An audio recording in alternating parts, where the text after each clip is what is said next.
Hello, I'm Taj, digitally known as Tropic Vibes, the host of Nifty Business, where we highlight NFTs and explore Web 3.0 as we move from pure speculation to creating real-world value.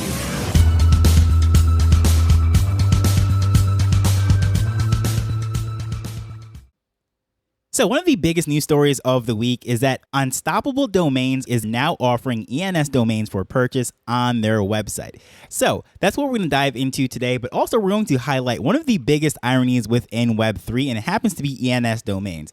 In addition to that, we're going to take a look at digital ownership and what it really means to have your own audience and things of that nature. So we're going to go down a little bit of a rabbit hole, but all those things do tie in together, so that's what we're going to take a look at.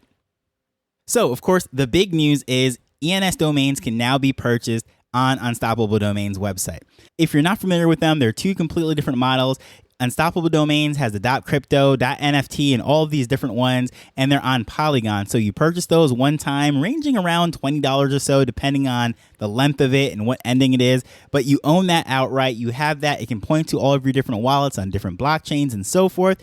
And on the other side of the equation, you have ENS domains, which are the most popular ending, the .eth domains. Ethereum maxis, they absolutely love that, and you'll see a lot of Twitter handles that says people's names, .eth, and so forth, but completely different business model in that you are renting it, if you will, not really buying it and owning it like the Unstoppable Domains model, but you are buying that and paying for it annually, ranging anywhere from $5 worth of ETH all the way up to, I believe it is $250, depending on the length. So if you have one of the shorter ones, it's going to cost a lot more.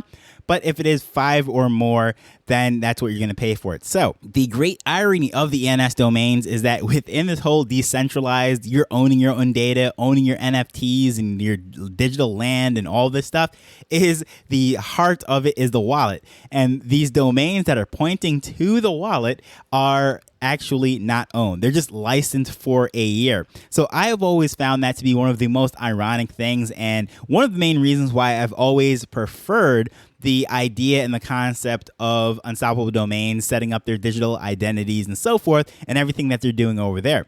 But the reason why I think this is a great partnership and a thing that it really is a win-win for both parties is that Unstoppable Domains already allowed people to easily purchase with their credit cards and their debit cards and so forth. And a lot of people that have their ENS domains, they do not want to spend their ETH.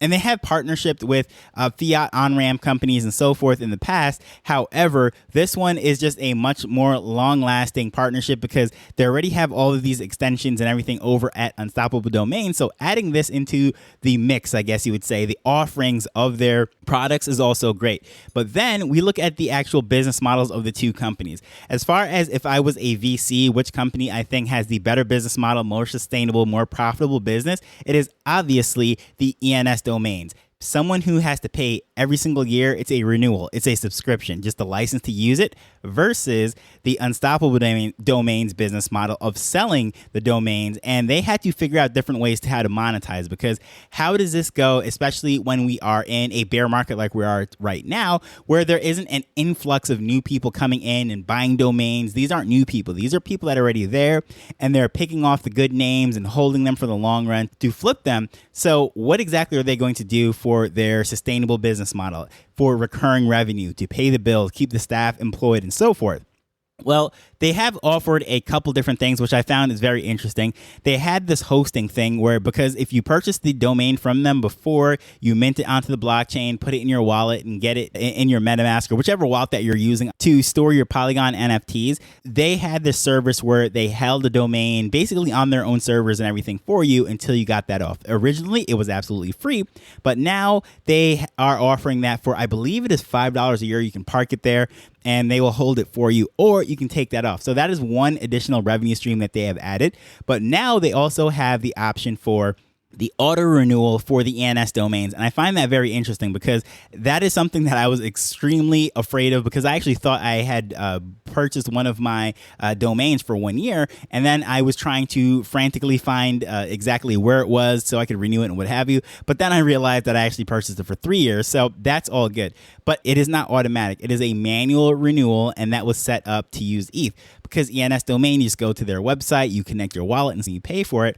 However, with this now, they're offering an automatic renewal. So if you're someone who has regular domains, your .com, .net, .io or whatever ending that you want to have the extension, you know that you can use a service like GoDaddy, Dynadot, Pork Bun, or whatever it is. There's countless registrars in the business right now, and you can have that automatically renewed to go straight to your debit card or credit card. But that was not the case with these ENS domains. You'd have to literally go in there, log in, and renew. And depending on gas and all that stuff, the price of ETH, it could be a hassle. It could be a complete headache. However, with this partnership right now, having that ability to set up automatic payments using a debit card, credit card, especially if you're someone who is just holding these and hoarding them, you get some good names because you came into the space early and you're holding it for whatever brand it might be and then looking to sell it off in the future. That is one of the models that a lot of people do with domain names, and it's no different within these Web3 wallet address domain names. So it's the same game, just different technology.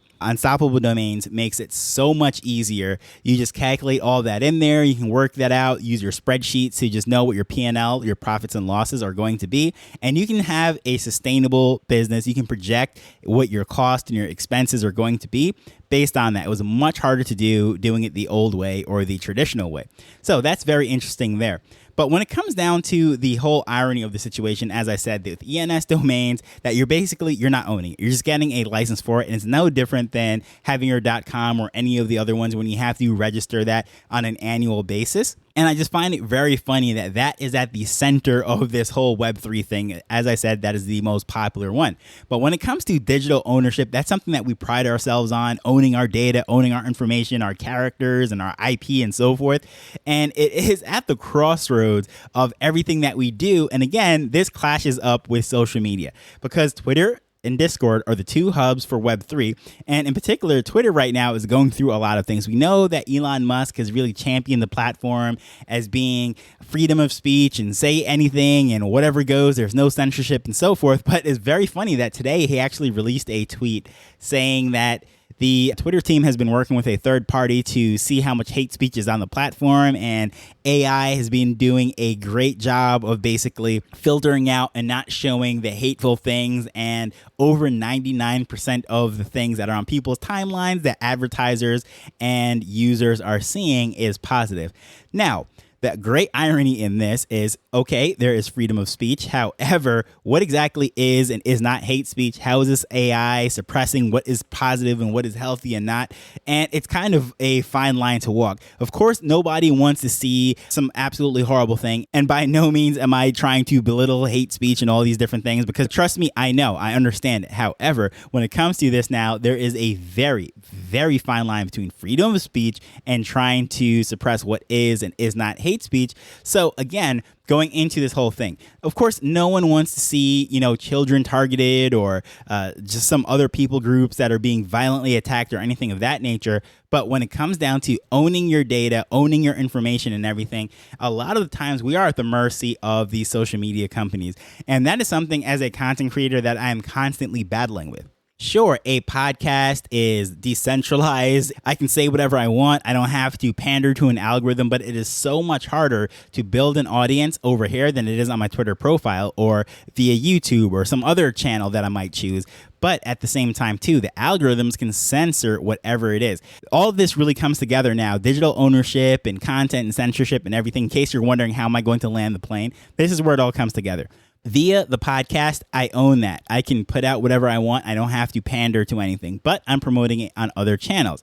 Now, at that case, then I have to sort of pander and play with the algorithms and see what is being shown. Is it some random meme or what exactly is the flavor of the day? I have to play with all of that. But then also the email list. And as you know, if you've listened to yesterday's episode and everything, I'm getting ready to relaunch the newsletter. And besides actually owning that information and being able to communicate, I don't have to rely on Twitter or whatever platform it is to make sure that the great information and content that I'm creating is actually getting to the people that want to see it. The cool thing with that is if for whatever reason I get canceled, I get shut down, or for whatever, one of these platforms decides they don't want anything to do with Web3 anymore because of some censorship law or oversight, whatever it might be, then we know we actually have that hub that information can go out. But most importantly, even though it is not being censored right now, Most people have their timelines filled with fight videos and all sorts of crazy things, and they're not seeing the information that they want to see.